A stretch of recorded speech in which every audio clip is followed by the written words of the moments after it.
பெரியோர்களே, அடியார் பெருமக்களே, ஆசிரியர் தெய்வச் செக்கிழார் பெருமானுடைய திருவடியிலே பற்றுக்கொண்ட உங்கள் அனைவருடைய திருவடிகளையும் வணங்கி,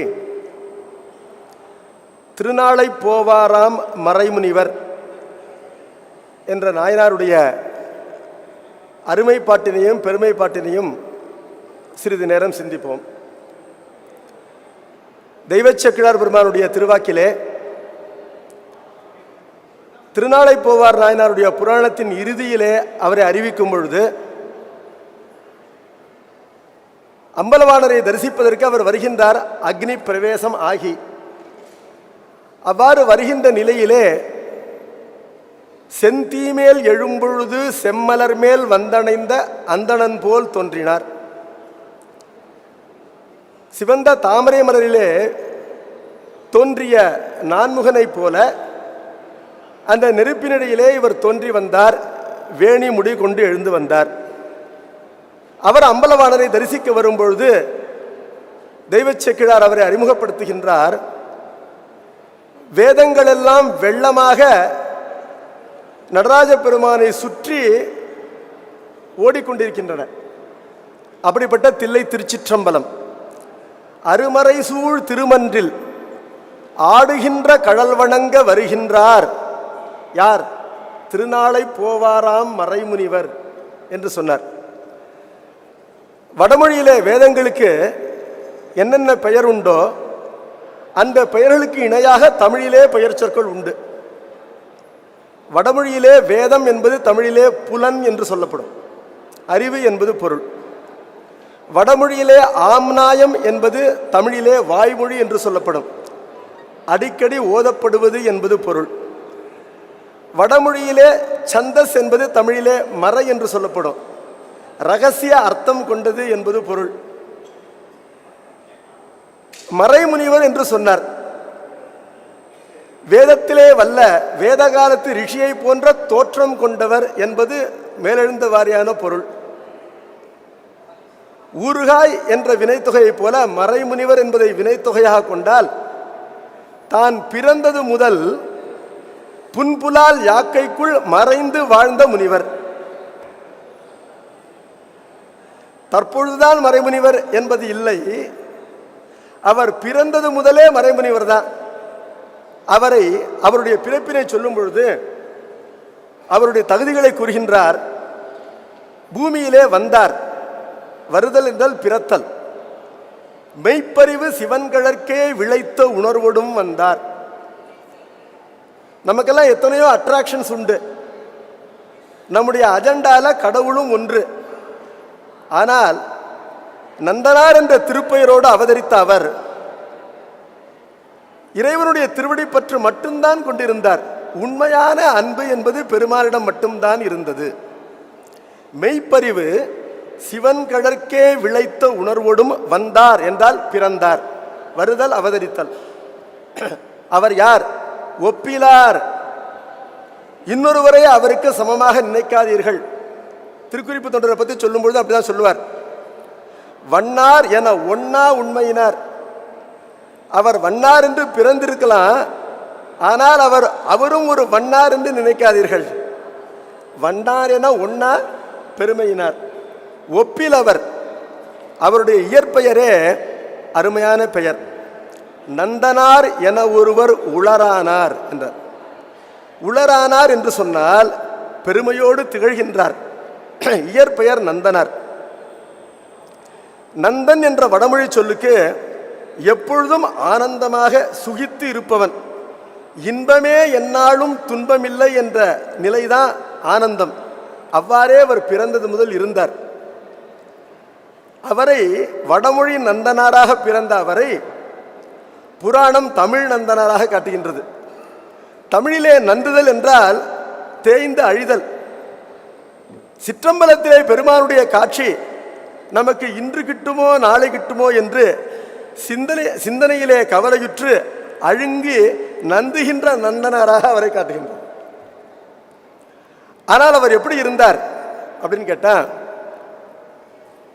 அப்பதியில் ஊர்ப்புலைமை ஆன்ற தொழில் தாயத்தார்.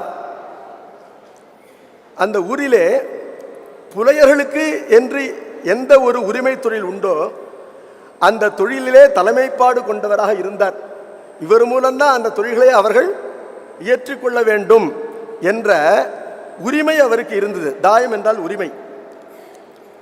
பிறந்து உணர்வு தொடங்கிய பின் பிறைக்கண்ணி பெருந்தகைவால் சிறந்த பெரும் காதலினால் செம்மைபுரி சிந்தையராய் மறந்தும் அயல் நினைவு இன்றி வரு பிறப்பின் வழிவந்த அறம்புரி கொள்கையராயே அடித்துண்டின் நெறி நின்றார்.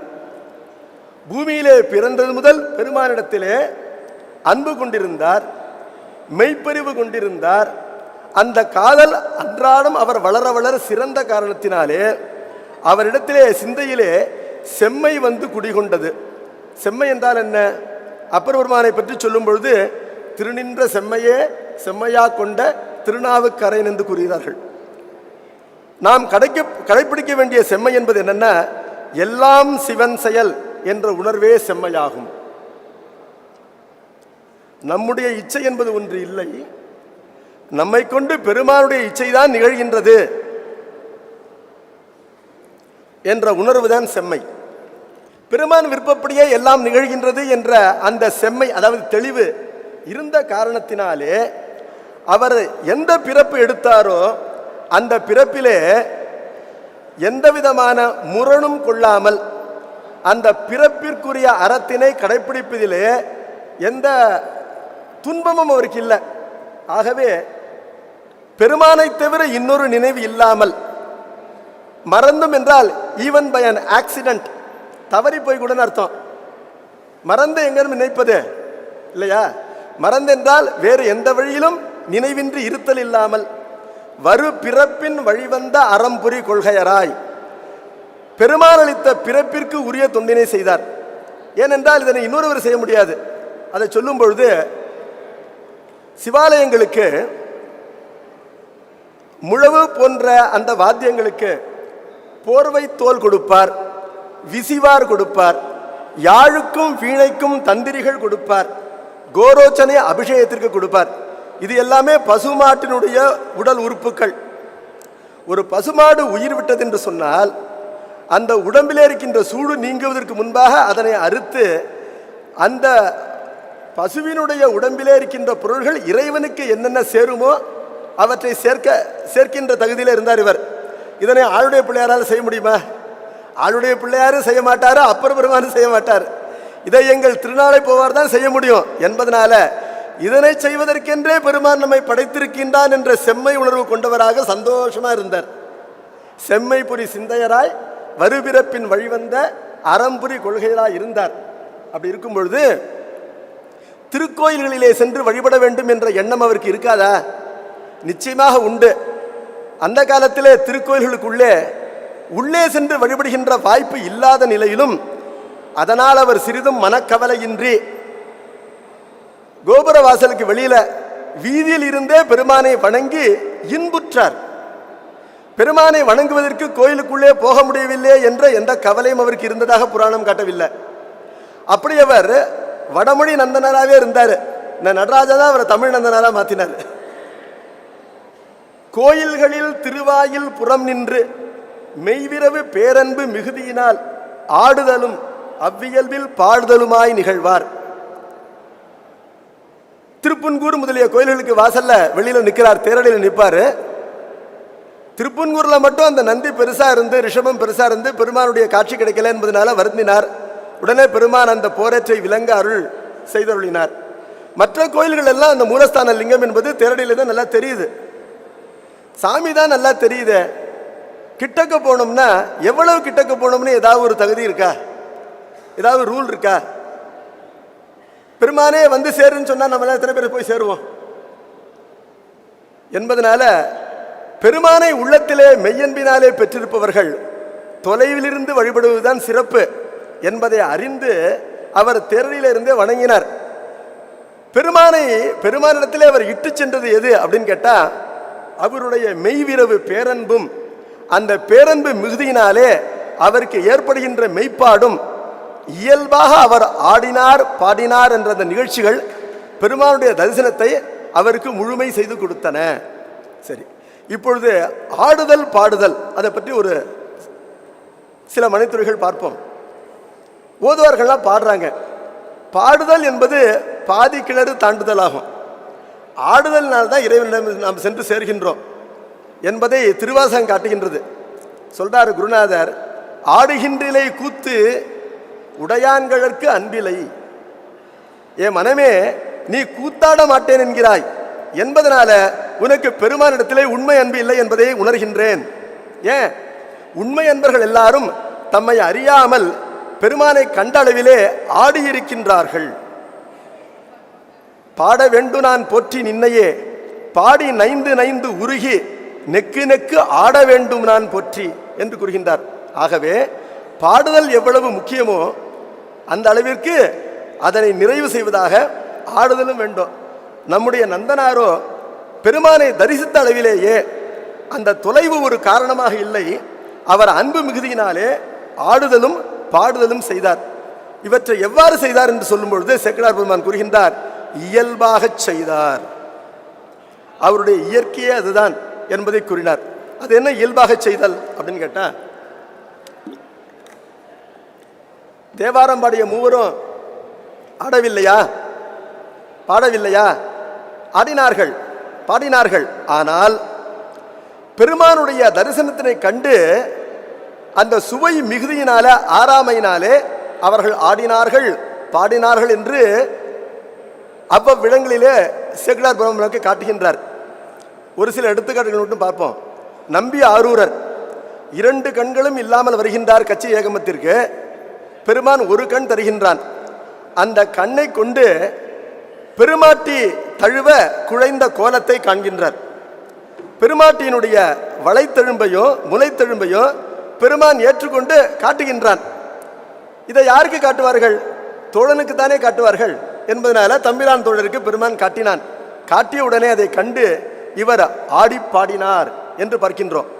ஞாலந்தான் இடந்தவனும் நளிர் விசும்பு கடந்தவனும் மூலந்தான் அறிவறியார் கண்ணளித்து முளைச்சுவட்டு கோலந்தான் காட்டுதலும் குறுகி விழுந்து எழுந்து கழித்து ஆலந்தான் உகந்தவன் என்று எடுத்து ஆடி பாடினார் என்று நம்பியாரூரர் அந்த காட்சியை கண்டு ஆடுகின்றார், பாடுகின்றார். நம்முடைய அப்பரடிகளுக்கு திருவையாற்றிலே பெருமான் வெள்ளி வெற்பின் மேல் மரகத கொடியுடன் விளங்கும் தெள்ளு பேரொளி வெற்பென அந்த கைலை காட்சியை காட்டுகின்றான். அதனை கண்ட அப்பர் பெருமான் கண்ட ஆனந்த கடலினை கண்களால் முகந்து கொண்டு கைகுவித்து எதிர் விழுந்து எழுந்து மெய் குலைய அண்டர் முன்பு நின்று ஆடினார், பாடினார், அழுதார் என்று சொல்லப்படுகிறது. அந்த காட்சி இன்பத்தின் சுமை தாங்காது ஆடச் செய்தார், பாடச் செய்தார், அழவும் செய்தார். வேறு என்ன செய்தார் என்பதை யார் அறிவார்கள்? தொண்டனார்க்கு அங்கு நிகழ்ந்தன யார் சொல்ல வல்லார்? அவ்வண்ணமே அப்பரடிகளுக்கு திருநல்லூரிலே திருவடி தீட்சை கொடுத்த பொழுது இந்த மெய்ப்பாடுகள் உண்டாயின. நனைந்தனைய திருவடி என் தலைமேல் வைத்தார் என்று புனைந்த திரு தாண்டகத்தால் போற்றி செய்து புனிதரருள் நினைந்து உருகி விழுந்து எழுந்து நிறைந்து மலர்ந்து ஒழியாத தனம் பெரிதும் பெற்று உவந்த வரியோன் போல் மனம் தழைத்தார். பெரிய பணமூட்டையை பெற்றுக்கொண்ட ஏழை போல மனம் கழித்தார் என்று அந்த மெய்ப்பாட்டினை கூறுகின்றார். சரி, பிள்ளையார், அவருடைய பிள்ளையார் அவதாரத்திலே அழுதவராயிற்றே என்று கேட்டால் அது காட்சிக்காக அழுதார், காட்சியினால் அழுதார் அல்லர். தோடுடைய செவியன் பாடுவதற்கு முன்பாக அவருடைய பிள்ளையார் அழுதது காட்சி வேண்டும் என்று அழுதார். அதை சொல்லும் பொழுது அப்பொழுதுதான் அழுதாரான்னு ஒரு கேள்வி வருது. அதற்கு முன்பும் பலமுறை பலர் அறியாத வண்ணம் அழுதார், காட்சி கிட்ட வேண்டுமே என்று. தொண்டின் நிலை தர வருவார் தொடர்ந்த பிரிவு உணர்வு ஒருகால் கொண்டு எழலும் வெறுக்கொண்டார் போல் அழுவார் குறிப்பு அயலாய். பிறர் அறியாத வண்ணம் பெருமான் பூமிக்கு நம்மை அனுப்பிவிட்டானே, தன்னுடைய திருவிடை ஞானத்தை இந்த மண்ணின் மேல் மயங்காத வண்ணம் உறுதியாக எப்பொழுது தருவான் என்ற நினைப்பினாலே அவ்வப்பொழுது அழுதார். 3 ஆண்டின் நிறைவிலே அவர் அழுத பொழுது கண்மலர்கள் நீர் ததும்ப கைமலர்களார் பிசைந்து வண்ணமலர் செங்கினிவாய் மணியதரம் புடைதுடிப்ப எண்ணில் மறை ஒலி பெருக எவ்வுயிரும் குதூகலிப்ப புண்ணிய கண்டறையவர்தாம் பொறுமை அழுதருளினார். ஆனால் அது பெருமானுடைய காட்சிக்காக அழுதது, காட்சியை கண்டு அழுதது அன்று. பெருமான் காட்சி அளித்தான், ஞான பாலும் அளித்தான். யார் அளித்த எச்சில் பாலை நீ உண்டது என்று தந்தையார் கேட்டபொழுது பெம்மான் இவனன்றே என்று சுட்டி பாடுகின்றார். அவ்வாறு பாடும் பொழுது தகப்பனாருக்கும் உலகத்திற்கு அறிவிக்கின்றார். அப்பொழுது அவர் ஆடினார் என்றோ பாடினார் என்றோ புராணம் கூறவில்லை. அவருடைய நிலை ஞான நிலை. ஆனால் அருடைய பிள்ளையார் ஆடவில்லையா, பாடவில்லையா அப்படின்னு கேட்டா பல இடங்களிலே ஆடியும் பாடியும் இருக்கிறார். திருநெல்வாயில் அறத்துறைக்கு வரும்பொழுது புராணம் கூறுகின்றது, சுடினார் கரகமலங்கள் சொரிந்து இழி கண்ணீர் ஆடினார் திருமேனியில். உடம்பு முழுக்க அழுதாராம். அழுத அழுகை என்பது அவருடைய திருமேனியை முழுவதுமாக நனைத்தது. அறத்துறை விரும்பி நீடினார், திரு அருள் பெரும் கருணையே நிகழ பாடினார், திருப்பதிகம் ஏழிசையோடும் பயில என்று பாடினார். தொடர்ந்து பாண்டி நாட்டு யாத்திரை செய்யும் பொழுது ஆலவாய்க்கு வருகின்றார். ஆளும் அங்கணர் ஆலவாய் அமர்ந்து இனிதிருந்த கால கண்டரை கண்களின் பயன்பெற கண்டு நீள வந்து எழும் அன்பினால் பணிந்து எழ நிறையார் மீளவும் பலமுறை நிலம் உற விழுந்து எழுவார். சொக்கநாத பெருமானை தரிசித்து இவரை நமஸ்கரித்தது போதும் என்ற எண்ணம் இல்லாமல் பலமுறை சந்நிதியிலே விழுந்து விழுந்து விழுந்து வணங்கினார் அருடைய பிள்ளையார். பலமுறை போதும் என்ற எண்ணம் உண்டாகாத காரணத்தினாலே அங்கம் 8னும் 5னும் அளவின்றி வணங்கினார். பொங்கு காதலின் மெய் மயிர் புலகமும் பொழியும் செங்கண் நீர் தரும் அருவியும் திகழ்திரு மேனி எங்குமாகி நின்று ஏத்தினார் புகழியர் இறைவர் என்று அருடைய பிள்ளையாரும் அழுது ஆடி பாடி பெருமானை தரிசித்திருக்கின்றார். கச்சி ஏகம்பத்திலே அருடைய பிள்ளையார் தரிசிக்கும் பொழுது பம்பு துளி கண்ணருவி பாய்ந்து மயிர் புலகம் வர தம் பெருகும் மனக்காதல் தள்ள நிலமிசை தாழ்ந்தார். ஏகம்பநாத பெருமானுடைய திருமேனியை கண்ட அளவிலே கண்களில் இருந்து நீர்த்துளிகள் பெருகுகின்றன. உடம்பு மயங்கி அவர் சந்நிதியிலே விழுந்தார். அன்பு தள்ள பூமியிலே விழுந்தார். பாடினார், பணிவுற்றார், பரிவுறும் ஆனந்த கூத்து ஆடினார், அகம் குழைந்தார், அஞ்சலிதம் சென்னியின் மேல் சூடினார், மெய் முகிழ்த்தார், சூகரமும் அன்னமுமாய் தேடினார், இருவருக்கும் தெரிவறியார் திருமகனார் என்று கூறுகின்றார். இப்பொழுது இந்த தேவாரம் பாடிய மூவரும் பெருமான் அருகிலே இருந்து பாடினார்கள். பெருமான் எவ்வளவுக்கு கிட்டக்கு போக முடியுமோ அவ்வளவு கிட்டக்கு போயிருக்காங்க. அப்பர் பெருமான் உட்பட. அப்பர் பெருமான் பெருமானுடைய சடை விரிக்கப்படாது தாழ்ந்திருப்பதை பல இடங்களிலே கூறுகின்றார். அந்த பெருமானை பின்பக்கம் பார்த்தா தான் அது தெரியும். அதை பார்த்திருக்கிறார், நேரையோ ஞான கண்ணிலையோ பார்த்திருக்கிறார். ஆனால் இந்த நிலை எதுவுமே இல்லை நம்முடைய திருநாளை போவாருக்கு. அவர் எங்கிருந்து பார்க்கிறார்? தேரடியிலிருந்து பார்க்கிறார். தேரடியிலிருந்து பார்க்கின்ற அவர் ஆடுதலும் பாடுதலும் செய்தார் என்று சொன்னால் அவருடைய இயல்பே அதுவாக இருந்தது என்று சொன்னார். இரண்டிற்கு என்ன வேறுபாடு? என்ன, அப்பர் பெருமானும் ஆடி பாடினார், அவருடைய பிள்ளையாரும் ஆடி பாடினார், நம்பியாரோரும் ஆடி பாடினார். அவர்கள் இயல்பில் ஆடி பாடினார்கள் என்று புராணம் சொல்லவில்லை. திருநாளை போவாரை சொல்லும் பொழுது ஆடுதலும் அவ்வியல்பில் பாடுதலுமாய் நிகழ்வார் என்று சொல்லுது. என்ன வேறுபாடுன்னு கேட்டால், நம்ம வீட்டில் இனிப்புகள் தயாரிக்கிறோம், பாயசம், அதுக்கப்புறம் ஸ்வீட்ஸ் எல்லாம் பண்ணுறோம் இல்லையா, அதெல்லாம் முந்திரி பயிறு தாளிக்கிறோம். நமக்கு எவ்வளவு முடியுமோ, சில நேரங்களில் கொஞ்சமாக இருக்கும், சில நேரங்களில் அதிகமாக இருக்கும். முந்திரி கேக்குன்னு ஒன்று இருக்கு, காஜு கத்திலின்னு.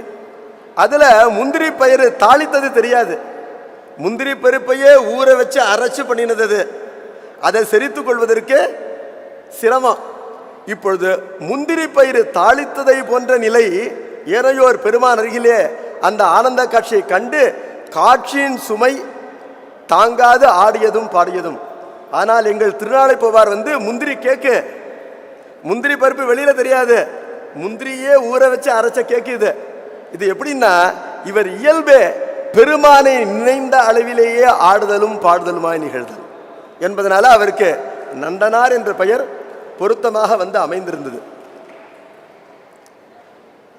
ஒருவர் என்னிடம் கேட்டார், திரு அண்ணாமலையில நினைக்க முக்தி என்று ஆளுடைய பிள்ளையார் ஒரு பதிகத்தில் பாடியிருக்கிறார். எனைத்தோரூழி அடியார் ஏத்த இமையோர் பெருமானார் நினைத்து தொழுவார் பாவம் தீர்க்கும் நிமலர் உரை கோயில் கனைத்த மேதி காணாது ஆயன் கைமேல் குழலூத அனைத்தும் சென்று திரளும் சாரல் அண்ணாமலையாரே. நினைத்து தொழுவார் பாவம் தீர்க்கும் நிமலர் என்று அண்ணாமலையினுடைய சிறப்பினை ஆளுடைய பிள்ளையார் எடுத்துக் கூறுகின்றார். திருமுறைகளிலே நடராஜாவை தரிசனம் பண்ணா முக்தி அப்படின்னு இதை மாதிரி வெளிப்படையா இருக்கா என்பது ஒரு கேள்வி இருக்கு. இந்த அளவிற்கு வெளிப்படையா இருக்கா? அண்ணாமலை பற்றி சொல்லும் பொழுது நினைத்து தொழுவார் பாவம் தீர்க்கும் நிமலர் உரை கோயில் அண்ணாமலை, கண்டால் முக்தி தருகின்ற பெருமான் அம்பலவாணன் என்று தேவார திருமுறைகளிலே எங்கு இருக்கின்றது அப்படின்னு கேட்கும் பொழுது குறிப்பா தான் இருக்கு. நட்ட பெருமானை நாளும் தொழுவோமே அப்படின்னு பிள்ளையார் சொல்றார். டெய்லி பெருமானை தொழ வேண்டும் என்றால் தரிசிக்க வேண்டும் என்பது பொருள் இல்லையா? இப்ப டெய்லி தொழ வேண்டுமா? இப்ப எத்தனை நாள் தொழுத பிறகு அவர் முக்தி அளிப்பாரோ? கண்ட அளவிலே முக்தி அளிப்பார் என்று சொல்லலையே. நட்ட பெருமானை நாளும் தொழுவோமே தான் சொல்லியிருக்கார். அப்புறம் சொல்லியிருக்கிறாரு, எங்கள் அம்பலவாணருடைய திருமேனியிலே எந்த ஒரு உறுப்பை கண்டாலும் போதும் அதை கண்டவர்களால இன்னொன்றை காண முடியாது. அந்த காட்சியும் அப்படிப்பட்டது.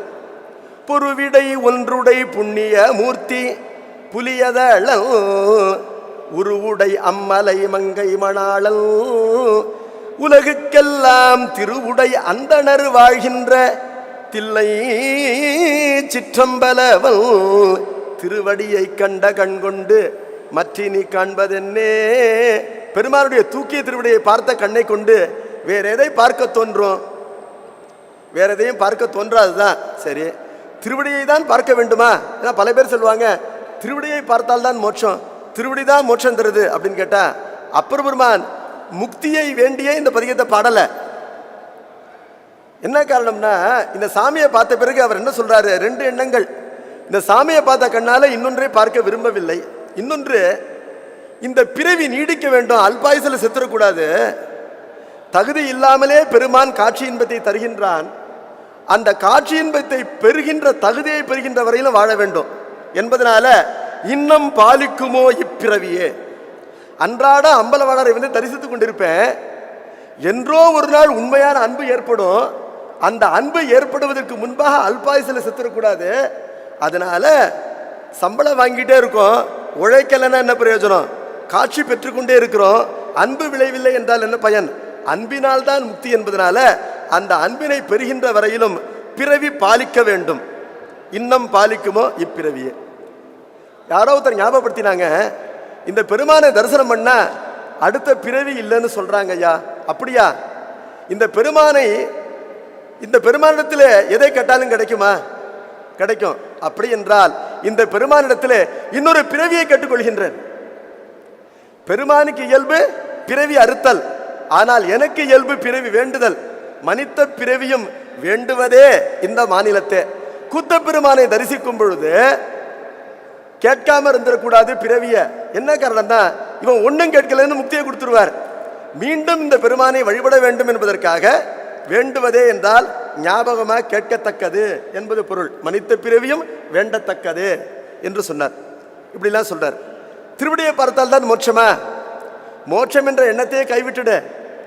பார்த்தால் ஆனந்தம், கூட்டமா இருக்கு, திருவடியை பார்க்க முடியல, எது கிடைக்குதோ அதை பார்த்துக்கப்பா என்று சொல்றார். வைச்ச பொருள் நமக்காகும் என்றெண்ணி நமச்சிவாய அச்சமொழிந்தேன் அணிதில்லை அம்பலத்தாடுகின்ற பிச்சல் பிறப்பிலி பேர் நந்தி உந்தியின் மேலசைத்த கச்சின் அழகு கண்டால் பின்னை கண்கொண்டு காண்பதென்னே. சாமி பாம்பினாலேயே ஒரு பெல்ட் கட்டியிருக்கிறார் இடுப்புல, ஐந்தலை நாகம், அது ஒரு கச்சு. அந்த கச்சின் அழகு கண்டாலும் அந்த கண்ணை கொண்டு இன்னொன்றை பார்க்க முடியாது. பெருமானுடைய திருமுடியிலே சொருகியிருக்கின்ற கொக்கின் இறகை கண்டாலும் போதும் என்று ஒரு கற்கண்டு இருக்கின்றது. அந்த கற்கண்டினை எந்த பக்கம் நக்கினாலும் இனிப்பா தானே இருக்கும். அதே போல காண இனிக்கின்ற அம்பலவாணரை அந்த திருமேனியில எதை பார்த்தாலும் காண்கின்ற இன்பம்தான். இதைத்தான் பார்க்க வேண்டும் என்பது இல்லை. அவர் ஆனந்தமே வடிவானவர் என்பதெல்லாம் திருமுறையில் சொல்லப்பட்டிருக்கு. ஆனால் உலகமெல்லாம் எதை நம்பி அந்த பெருமானை தரிசிக்க வருகின்றன என்று கேட்டால், எவ்வளவு தப்பு பண்ணியிருந்தாலும் சிதம்பரத்தில் கஷ்டப்பட்டாவது ஒரு நாள் இந்த பெருமானை மனமுருகி தரிசித்து விட்டோம் என்று சொன்னால் அத்தனை பாவமும் கேன்சல் ஆகி மீண்டும் இந்த பூமிக்கு வராமல் பிறவா நிலை எய்தும் என்ற எண்ணத்தில் தானே ஒவ்வொருத்தரும் வராங்க. அது சொல்லப்பட்டிருக்கா? பார்த்துக்கிட்டே இருக்கலாம்னு சொல்லப்பட்டிருக்கு. இதை பார்த்தாலும் போறன்னு சொல்லப்பட்டிருக்கு. பார்ப்பதற்காக மீண்டும் பிறவி வேண்டும்னு சொல்லப்பட்டிருக்கு. ஆனந்தமே வடிவானம்னு சொல்லப்பட்டிருக்கு. ஆனால் கனக சபாபதி தரிசனம் ஒரு நாள் கண்டால் கலி தீரும் என்று கோபாலகிருஷ்ண பாரதி சொன்னாரு. அது எங்கேயாவது சொல்லப்பட்டிருக்கா அப்படின்னு கேட்டால் சொல்லப்பட்டிருக்கு. திருநாளைப்போருடைய வாழ்வினாலே சொல்லப்பட்டிருக்கின்றது. ஆளுடைய பிள்ளையார் வந்து தரிசனம் பண்ணிட்டாரு. அம்பலத்தில் தரிசனம் பண்ணிட்டு திருவடியில கலக்கல. தொடர்ந்து எங்க போறாரு? திருநெல்வாயில் அறத்துறை போறாரு, எருக்கத்தம்புலியூர்லாம் போறாரு என்பதனால குற்றம் இல்லை. அந்த பெருமானை உள்ளத்திலே வாங்கி கொண்டவர் எங்கு சென்றாலும் அந்த பெருமானை சுமந்து கொண்டு செல்கின்றார். சிதம்பரத்தில் அவர் எதை தரிசனம் பண்ணினார் அப்படின்னு சேக்கிழார் பெருமான் கூறுகின்றார். சீர்காழியிலே சம்பந்த பெருமானுக்கு அளிக்கப்பட்ட ஞானம், அந்த மெய்ஞானமே அம்பலமாக விளங்குகின்றது. அந்த மெய்ஞானத்தை எழுந்த இவருடைய ஆனந்த அனுபூதி அதுவே பெருமானுடைய கூத்தாக விளங்குகின்றது என்ற நிலையிலே தரிசனம் நிகழ்ந்தது. ஆனால் அவரும் தொடர்ந்து யாத்திரை தான் பண்றார். அப்பர் பெருமான் தில்லைக்கு நிறைய பதியங்கள் பாடியிருக்கிறார். நினைப்பவர் மனம் கோயிலா கொண்டவன் என்று பாடியிருக்கின்றார். நெற்றியில் கண்கண்ட கண்கொண்டு மற்றினி காண்பதென்னே என்று பாடியிருக்கின்றார். கூத்தனுக்கு ஆட்பட்டு இருப்பதென்றோ நம் கூழைமையே என்று பாடியிருக்கின்றார். அவர் எல்லா ஓட்டும் நடராஜாக்கே போட்டிருக்கிறார், நிறைய ஓட்டு போட்டிருக்கிறார். அப்படிப்பட்ட அப்பர் பெருமானும் சீர்காழியிலே ஒரு பிள்ளை ஞானம் பெற்றிருக்கின்றது என்பதை கேட்டு தில்லையிலே தரிசித்து விட்டு சீர்காழிக்கு தரிசனம் பண்ண போனோன்னு புறப்பட்டு போயிட்டார். நம்பியார் ஒருவரும் இந்த ஊரில் தரிசனம் பண்ணிட்டு அடுத்த ஊருக்கு போயிட்டார். யாருமே பெருமான் திருவடியிலே கலந்ததாக இல்லை. அப்பொழுது நடராஜாவே யாரை நம்பியிருக்கிறார்? திருநாளைப்போவாரைத்தான் நம்பியிருக்கிறார். கண்டவுடன் முக்தி பேறு என்பது இவர் தான் காட்டுகின்றார். திருநாளைப்போவார் எப்படி காட்டுகின்றார்னா, நடராஜாக்கே திருநாளைப்போவார் தான் வேணும், மற்றவர்களை விட இவர் முக்கியமானவர் என்பதை புராணம் எவ்வாறு காட்டுகின்றது அப்படின்னு பார்ப்போம். திருப்பூன்கூர்ல தேரடியில தரிசனம் பண்ணா போறோன்னு நிற்கிறார். உள்ள போனங்கிற ஆசை இல்லை. ஆனால் எல்லா கோயில்களிலும் தேரடியிலும் தரிசனம் பண்ண மாதிரி இங்க பண்ண முடியல. ஒரு ரிஷபம் பெருசா நடுப்புற படுத்துட்டு இருக்கு என்பதனால அந்த பெருமானிடத்தில் விண்ணப்பம் செய்தார். பெருமானே, உன்னுடைய தரிசனம் எனக்கு கிடைக்காதா அப்படின்னு கேட்கிறார். கேட்கும் பொழுது பெருமானை இசையினாலே பாடுகின்றார். திருநாளைப்போவாருக்கு எல்லா கோயில்களிலும் திருவுருவம் இருக்கின்றன. அதுல எங்குமிலா திருக்கோலம் என்பது 2 ஊர்களிலே இருக்கின்றன. ஒன்று, அவர் ஒரு இசை பேரறிஞர். யாரு? திருநாளைப்போவார், இசை ஞானியார். அவர் கையில தம்பூரா வைத்துக்கொண்டு பத்மாசனத்தில் அமர்ந்தபடி பெருமானுடைய பெரும்புகழை மீட்டி பாடுகின்ற நிலையிலே ஒரு திருவுருவம் அந்த திருப்பன்கூர் கோயிலுக்குள்ள நுழைஞ்ச உடனே இடப்பால் இருக்கின்றது. அம்பலவாணருடைய திருவடியிலே அவர் கலக்கும் பொழுது மறைமுனிவராக கலந்தார். அந்த திருக்கோலம் என்பது தில்லையிலே ஒரு கோயிலிலே இருக்கின்றது, தனி கோயிலில் இருக்கின்றது. செங்கட்டான் தெருங்கிற கோயிலில் அந்த தெருவில் இருக்கின்றது. இவர் பெருமானை பார்த்தார். பெருமானே தரிசிக்க முடியவில்லையே என்று கேட்டார். சீரேறும் இசைபாடி திருத்தொண்டர் திருவாயில் நேரே கும்பிட வேண்டும் என நினைந்தார்க்கு அது நேர்வார். இப்பொழுது திருநாளைப்போவார் விரும்புவதையெல்லாம் பெருமான் செய்கின்றான். இதை விட ஒரு பெரிய நிலை உண்டா? சாமி கிட்ட போறது கித்தாப்பா, சாமி நம்ம கிட்ட வர்றது கித்தாப்பா. சாமி கிட்ட நம்ம போறோம், ஒன்றும் நடக்கல. நாம நினைச்சா சாமி நம்ம கிட்ட வரார், அதல்லவா பெருமை. பிறந்துணர்வு தொடங்கிய முதல் அந்த மெய்ப்பறிவு சிவன்களுக்கே விளைத்த உணர்வுடன் வந்திருக்கின்ற நிலையினால என்னைக்கோ ஒரு நாள் எல்லா கோயில்கள் வாசல்லே நின்று கும்பிடுவதைப் போல இந்த திருப்பன்கூரிலே வழிபடும் பொழுது இந்த மாடு நடுப்புற மறைச்சிக்கிட்டு இருக்கேன்னு நினைச்சாராம். நினைத்த உடனே பெருமான் அந்த போரேற்றை விளங்க அருள் புரிந்து அருள் புலப்படுத்தார்.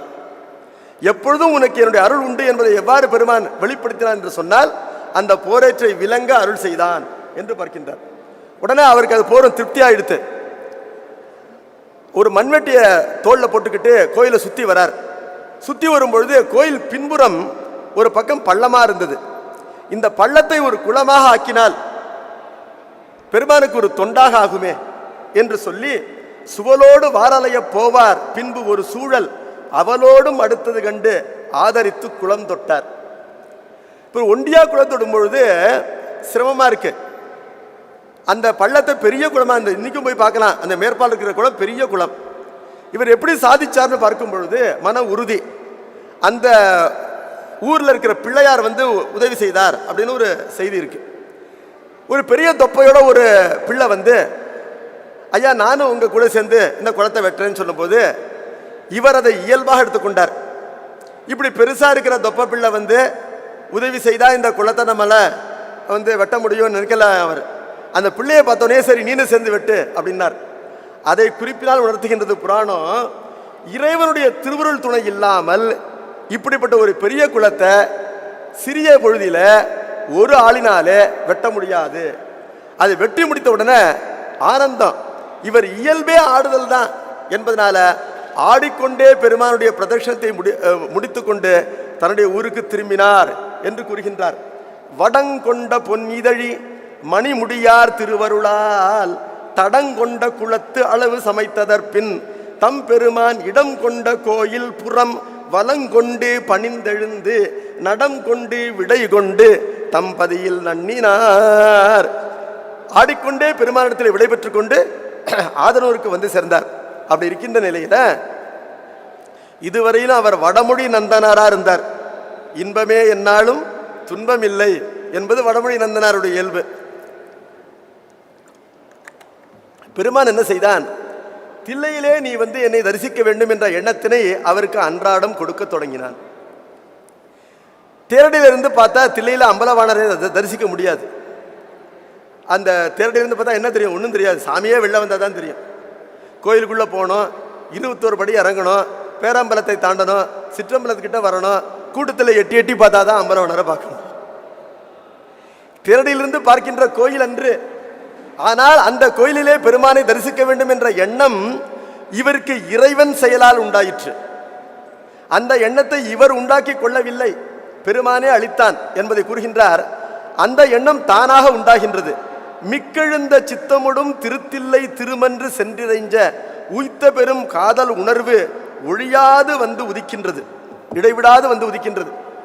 என்னடாப்பா நமக்கு வேலை செஞ்சாலும் வருது இந்த எண்ணம், உறங்கினாலும் வருது, உண்ணும் பொழுதும் வருது, சிற்றம்பலத்திலே சென்று பெருமானை தரிசிக்க வேண்டும் என்ற எண்ணம் தொடர்ந்து வந்து கொண்டே இருக்கின்றதே என்று அந்த எண்ணத்தோடு துயின்றார். விழுந்து பார்த்தா இந்த வெளிப்படையான உலகம் கண்ணுக்கு தெரிகின்றது. கான்கிரீட் வேர்ல்ட் ரியாலிட்டி தெரிகிறது. உடனே பண்ணாரு, என்ன நினைச்சாரு? நாம் எடுத்த பிறப்பிற்கு இந்த எண்ணம் நமக்கு வேண்டாம், இதுவும் பெருமானுடைய ஏவல் தான். ஆகவே பெருமானுடைய இச்சைப்படி தில்லையிலே பெருமானை தரிசிக்க வேண்டும் என்ற எண்ணத்தை கைவிட்டு விடுவோம் என்று கைவிட்டார். பகல் நேரத்தில் கைவிட்டார். அன்றைக்கே இரவு நேரத்தில் இவர் விரும்பி அந்த எண்ணம் வராமல் தன்னிச்சையாகவே அந்த எண்ணமானது உண்டாயிற்று. அந்த எண்ணம் உண்டான போது பார்த்தாரு, இந்த எண்ணம் நம்மை பிடித்து கொண்டிருக்கின்றது, எல்லாம் சிவன் செயல் என்ற செம்மைப்புரி சிந்தை இருப்பதனால நாளை போகலாம் என்று நினைத்தார். நாளை போவேன் என்று அவர் நினைத்தாராம். 63 தனியடியாருடைய புராணத்தை நம்ம படிக்கிறோம்.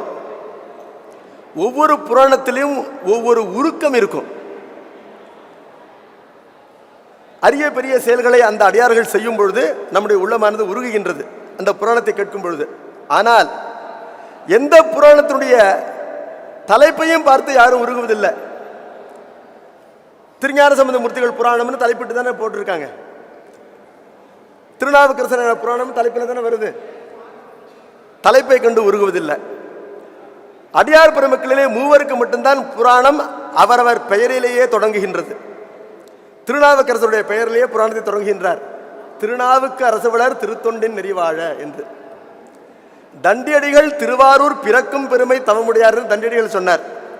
மங்கையர்க்கு தனியரசு எங்கள் தெய்வம் என்று மங்கையர்க்கு சேர சொன்னார். திருநாளை போவாருக்கு என்ன ஏற்றம் என்றால், திருநாளை போவார் புராணம் என்ற பெயரை கேட்ட அளவிலேயே கதை முடிந்து விட்டது, கருத்திலே நெகிழ்ச்சி வந்துவிடும். இது எந்த ஒரு நாயனாருடைய புராணத்துக்கும் சொல்ல முடியாது.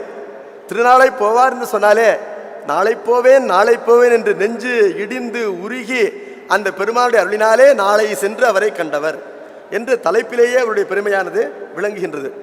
இது அவருடைய இயற்பெயர் அன்று, அவருக்கு நந்தனார் என்பதான் இயற்பெயர். ஆனால் நாளை போவேன் என்ற அந்த சங்கல்பத்தினாலே அவர் நாளை போவார் ஆயினார். சரி, அந்த நாளை என்பது என்றைக்கு என்று பார்த்தாராம் அவர். இந்த பிறவி பூளை பூவாம் பிறவி என்று நினைத்தார். பூளைப்பூ என்று வெளியிலே பூக்கின்ற ஒரு பூ இருக்கு, அது பூத்த உடனேயே அழுகி போயிடும். அதுபோல இந்த பிறவி என்பது நீடிக்காது, நிலையில்லாத பிறவி என்பதனால உடனே புறப்பட வேண்டும் என்று சொல்லி தில்லையின் எல்லைக்கு வந்தார். தில்லை என்ற ஒரு பெரிய நகரம், அந்த ஊருக்கு வெளியிலேயே வாசல் இருக்கு. அந்த ஊர் வாயில் பக்கம் வந்த பொழுது பார்க்கிறாரு, வேள்வி புகையும் மறையொலியும் கேட்டு தாம் எடுத்த குலம் நினைந்து அஞ்சு ஊருக்குள் புகாமல் வெளியிலே நின்றார். நின்றவர் அங்கு எய்தறிய பெருமையினை நினைப்பார். அந்த ஊருக்குள்ள போனா எப்படி இருக்கும்னு யோசிச்சு பார்க்கிறார். இதுவரையும் ஒரு தடவை கூட ஊருக்குள்ள வந்ததில்லை. அந்த தில்லை என்ற ஊருக்குள்ள போனா 4 வீதியிலும் ஆளுடைய பிள்ளையாரே தங்கியதில்லை. சட்டப்படி அவர் எங்க தங்குறாரு? திருவேட்களத்தில் தங்குகின்றார். தில்லைவாழ் அந்தணர்கள் பூரண கும்பம் கொடுத்து விவிஐபி ட்ரீட்மெண்ட் கொடுத்து எந்த ஞானமே வடிவாகின்ற ஆளுடைய பிள்ளையாரை வரவேற்று தரிசனம் செய்து வைத்தார்களோ, அந்த ஞானசம்பந்த பெருமான் சட்டத்திற்கு உட்பட்டு 4 வீதிகளுக்கு வெளியில திருவேட்களத்தில் தான் தங்கினார். இவர் கற்பனை செஞ்சு பார்க்கிறார், ஊருக்குள்ள போனா வீதிகள் தோறும் எப்படி இருக்கும்னு கேட்டா, குன்றனைய மாளிகைகள், தொறும் குலவும் வேதிகைகள், ஒன்றிய 3000 அங்கு உளையன்பார் ஆகுதிகள். 3000 பேர் 2 வேளையும் அக்னிஹோத்திரம் பண்ணிக்கிட்டு இருப்பாங்க. அந்த புகையினாலே பரவும் பகலும் இரவு போல் இருக்கும். அத்துணைய அந்தணர்களும் உடல் முழுவதும் திருநீர் பூசிக்கொண்டு இரவிலே பெருமானை தரிசிக்க செல்வார்கள் என்பதனால இரவும் பகல் போல இருக்கும். வேள்வி புகையினாலே பகல் இரவு போல இருக்கும், திருநீற்றின் ஒளியினாலே இரவு பகல் போல இருக்கும். அப்படிப்பட்ட ஊருக்குள்ள போறதுக்கு அச்சம் என்பதனால ஊரை சுத்தி சுத்தி வருவோம் அப்படி சுத்தி சுத்தி வந்துட்டு இருக்கிறார். செப்பரிய திரியல்லை வலங்கொண்டு செல்கின்றார், இரவு பகலாய் வலங்கொண்டார். ஆனா ஆசை பொங்குது. மைவண்ண திருமிடற்றார் மன்றில் நடம் கும்பிடுவது எவ்வண்ணம் என நினைந்தே ஏசரவினிடும் துயில்வார். அந்த துன்ப நினைவினாலே உறங்குகின்றார். வாழ்க்கையில துன்பத்தையே உணராதவர் ஒரு அரிப்பினாலே உறங்குகின்றார். அப்பொழுது என்ன நினைச்சாரா, இதுவரையிலும் தாம் எடுத்த பிறவி பெருமானை தரிசிப்பதற்கு தடை என்று நினைக்கல. இன்றுதான் அந்த நினைப்பு வருகின்றது. இன்னல் தரும் இழிபிறவி இது தடை என்றே துயின்றார். இதுக்கு முன்னாடி அந்த எண்ணம் கிடையாது. செம்மைபுரி சிந்தையராக ஆனந்தமா தான் இருந்தார். இன்னைக்கு தான் அந்த எண்ணம் வருது. அந்த எண்ணம் வந்தோடனே பெருமான் என்ன பண்றார், தன்னுடைய பெருந்தொண்டருடைய உள்ள கிழக்கையை நிறைவேற்றுவதற்காக மன்னிதிரு தொண்டரவர் வருத்தமெல்லாம் தீர்ப்பதற்கு கனவின்கண் முருவனுடன் முன்னணைந்து அம்பலவாணர் மொழிகின்றார். இப்பிறவி போய் நீங்க எரியினிடை நீ மூழ்கி முப்புரி நூல் மார்பருடன் முன் அணைவா என்று சொன்னார். உடனேயே நான் உயிர்ந்தேன் என்று ஏற்றுக்கொண்டார். நல்லா கவனிக்கணும், நம்பி ஆரூரர் தம்பிரான் தோழர் திட்டி திட்டியே சாமிகிட்ட காசு வாங்கினவர். அவர் சாமியை எவ்வளவு நம்பணும், சாமி அவரை நம்புற அளவுக்கு அவர் நம்பினாராங்கிறது யோசிச்சு பார்க்கணும். சாமி அவர் எப்படி நம்பினார்னா, சங்கிலிட்ட போய் ஒற்றியூரை விட்டு விலகாத வண்ணம் ஆரூரன் சூளுர கடவன் சொன்னார், நம்பியாரூரை கேட்காமலேயே. அப்ப பெருமானுக்கு நம்பியாரூர் இடத்துல அதிக நம்பிக்கை இருந்தது. திட்டி திட்டியே காசு வாங்கின இவர் என்ன பண்றாரு, முதுகுன்றத்திலே பெற்ற அந்த பணத்தினை முத்தாற்றிலே இடும் பொழுது மச்சம் வெட்டி கொண்டு இட்டார். ஆனால் எங்களுடைய திருநாளைப்பவர் என்ன பண்ணாரு, எரியினிடை நீ மூழ்கி வருவாய் என்று சொன்ன நான் உயிர்ந்தேன் என்று ஏற்றுக்கொண்டார். ரெண்டையும் கம்பேர் பண்ணி பார்க்கணும். தில்லைவாழ்ந்தவர்கள் வந்து விண்ணப்பிக்கின்றார்கள். தில்லைவாழ்ந்தவர்களுக்கும் கனவில சொன்னார் சாமி. அந்தணர்கள் வந்தார்கள். ஐயரே அம்பலவர் அருளால் இப்பொழுது அணைந்தோம் என்று கூறினார்கள். கூறியவுடனே நந்தனார் நான் உயிர்ந்தேன் என்று தொழுது அவர்கள் அமைத்து கொடுத்த நெருப்பிலே புகுகின்றார். எப்படி புகுந்தார்னா, அந்த நெருப்பே நடராஜா என்று நினைத்துக் கொண்டு புகுந்தாராம்.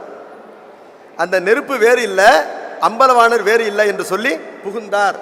கை தொழுது நடமாடும் கழல் உன்னி அழல் புக்கார். பெருமானுடைய திருவிடை நினைத்த வண்ணமே அந்த நெருப்பிலே புகுந்தார். எய்திய பொழுதின்கண் எரியின்கள் இம்மாய பொய்தகையும் உரு ஒழித்து புண்ணிய மாமுனி வடிவாய் மெய்திகள் வெண்ணூல் விளங்க வேணிமுடி கொண்டு எழுந்தார். நெருப்பிலே நுழைந்து வெளியிலே வருகின்றார். வரும்பொழுது பொய்தகையும் உரு ஒழித்தார். தகைதல் என்ற சொல்லுக்கு தடுத்தல் என்பது பொருள். இந்த பிறவி நமக்கு நீள்கின்றது, பெருமானுடைய திருவடியிலே சென்று கலப்பதற்கு தடையாக இருக்கின்றது என்று சொன்னால் அதற்கு காரணம் உடம்பின் மீது வைத்திருக்கின்ற பற்று தான். பொய் என்ற சொல் திருமறைகளிலே பற்றினை குறிக்கின்ற ஒரு சொல். ஆகவே பொய்யினால் தடுக்கப்படுவது முக்தி பேறு. என்றைக்குமே முக்தி பேற்றுக்கு தடையாக விளங்குவது எது? பற்றுதான் முக்தி பேற்றுக்கு தடையாக விளங்குவது. அற்றது பற்றனில் உற்றது வீடு. ஊஞ்சல்லேருந்து கீழே விழுந்தா தரைக்குத்தான் வரணும். பற்றை அறுத்தால் பரமன் திருவடி நிச்சயம். அப்பொழுது இந்த உடம்பின் மீது சிறிதளவாவது அவருக்கு பற்று இருந்தால் அக்னி பிரவேசம் செய்வாரா? செய்ய மாட்டார். என்பதனால பொய்யினை காக்கின்ற ஒரு குடம்போல் இருக்கின்ற உரு, அந்த உரு ஒழிந்து புண்ணிய மா முனிவடிவாய் வெளியிலே வருகின்றார். மெய்திகள் வெண்ணூல் விளங்க என்று சொன்னார். பிரமன் ஆதியிலே படைக்கப்படும் பொழுது அதுக்கு தான் மறைமுனிவர்னு சொன்னார். இப்போ நான் ஒரு அந்தணன், அதனால் பிறக்கும் பொழுது பூணூலோட பிறக்கலை. எனக்கு என்ன பண்ணுறாங்க, ஒரு 7 வயசு 8 வயசு தகுதியான வயசு வரும்பொழுது உபநயனம் என்ற தீட்சை அளித்து பூணூல் அளித்து காயத்ரி மந்திரம் உபதேசம் பண்ணி எனக்கு இந்த தீட்சையெல்லாம் தராங்க. ஆனால் இறைவன் பிரமனை படைத்த பொழுது அப்படி படைக்கல. இறைவன் பிரமனை படைக்கும் பொழுது பூணூலுடனே படைத்தார் என்பதனால அந்த பிரமதேவனை இவருக்கு உமையாக காட்டுகின்றார். இவர் நெருப்பிலிருந்து வெளிவரும் பொழுது பூணூலோடு வந்தார். மெய்திகள் வெண்ணூல் விளங்க வேணி முடி கொண்டிருந்தார். பிரமன் இவ்வாறு படைக்கப்பட்ட பொழுது வேணி முடியோடும் திருநீற்றோடும் மெய்திகள் வெண்ணூலோடும் தோன்றினாரோ அவ்வாறு அவர் செங்கமல மலர் மீது தோன்றினார், இவர் செந்தழல் மீது தோன்றினார். அவ்வளவுதான். இரண்டும் ஒன்று போன்ற காட்சி. செந்தீமேல் எழும்பொழுது செம்மலர் மேல் வந்தெழுந்த அந்தணன் போல் தோன்றினார். அந்த காட்சியை கண்டு தில்லைவாழ் அந்தணர்கள் எல்லாம் அதிசயித்தார்கள். திருவுடைய தில்லைவாழ் அந்தணர்கள் கைதொழுதார். பரவரிய தொண்டர்களும் பணிந்து மனம் களி பயின்றார். அருமறை சூழ் திருமன்றில் ஆடுகின்ற கடல் வணங்க வருகின்றார் திருநாளை போவாராம் மறைமுனிவர் என்று நம்முடைய தலைப்பினை எடுத்துக் கொடுக்கின்றார் சேக்கிழார் பெருமான். அம்பலவாணரை தரிசிக்க யார் வருகின்றார்னு கேட்டா, தில்லைவாழர்கள் அழைத்து கொண்டு வருகின்றார்கள். ஆனால் இவர் அவர்களுக்கு முந்தி செல்கின்றார். திருக்கோயில் வழிபாடுன்னு விதி எல்லாம் இருக்குல்ல, அந்த விதி எதையும் ஃபாலோ பண்ணல. கோபுரத்தை தொழுதார், அதை மட்டும்தான் செய்தார். தில்லைவாழ் அந்தணரும் உடன் செல்ல சென்று எய்தி கொல்லைமான் மரிக்கரத்தார் கோபுரத்தை தொழுது இறைஞ்சினார். ஆனால் வலம் வரவில்லை. ஒல்லை போய் உட்புகுந்தார். அந்தணர்களை கிராஸ் பண்ணி ஓவர்டேக் பண்ணி முந்தி செல்கின்றார், வேகமாக செல்கின்றார். ஒரு காந்தம் என்பது ஊசியை ஈர்ப்பதை போல அம்பலவாணர் தன்னுடைய மெய்யடியாரை ஈர்த்து கொண்டார் என்று பார்க்கின்றோம். ஒல்லை போய் உட்புகுந்தார், உலகுய்ய நடமாடும் எல்லையினை தலைப்பட்டார், யாவர்களும் கண்டிலரால். போனார், ஓடினார், பெருமானுடைய திருவடியை ஒட்டி கொண்டார். இவர் வந்தாரா போனாரா என்று யாருக்கும் தெரியல. எல்லாமே ஒரு ஃப்ராக்ஷன் ஆஃப் செகண்ட், அணு அளவு இமை பொழுதிலே எல்லாம் நிகழ்ந்து முடிந்தன என்ற காரணத்தினாலே இப்படிப்பட்டதொரு அற்புதத்தை யாவர் கண்டார்கள் என்று சொல்லி அந்தணர்கள் அதிசயித்தார். அருமுனிவர் துதி செய்தார். வந்தடைந்த திருத்தொண்டர் தம்மை வினை மாசறுத்து சுந்தர தாமரை புரையும் துணையடிகள் தொழுதிருக்க அந்தமிலா ஆனந்த பெருங்கூத்தர் அருள் புரிந்தார் என்று சேக்கிழார் பெருமான் நம்முடைய நாயனாருடைய அந்த புராணத்தை நிறைவு செய்கின்றார். சொல்லும் பொழுது இவரை மறைமுனிவர் என்று சொன்னார். இவருடைய புராணத்திலிருந்து நாம் அறிய வேண்டிய முக்கியமான கருத்து 2 கருத்துக்கள் என்னன்னா, அந்த காலத்திலிருந்து இந்த காலம் நிறைய மாறி இருக்கு. இன்றைக்கு யார் வேண்டுமானாலும் ரொம்ப கிட்டக்க போய் சாமியை பார்க்கலாம். இன்னும் சொல்ல போனா அரசாங்க கோயில்கள் எல்லாம் காசு கொடுத்தா போதும், அர்த்த மண்டபத்தையே கருவறையே பாதி அர்த்த மண்டபம் பண்ணியிருக்காங்க திருவண்ணாமலையில எல்லாம். ரொம்ப கிட்டக்கு போய் பார்க்கலாம். அதனால நமக்கு என்ன அருள் கிடைக்குது? அது ஒரு கித்தாப்பா. காலம் மாறி இருக்கின்றது.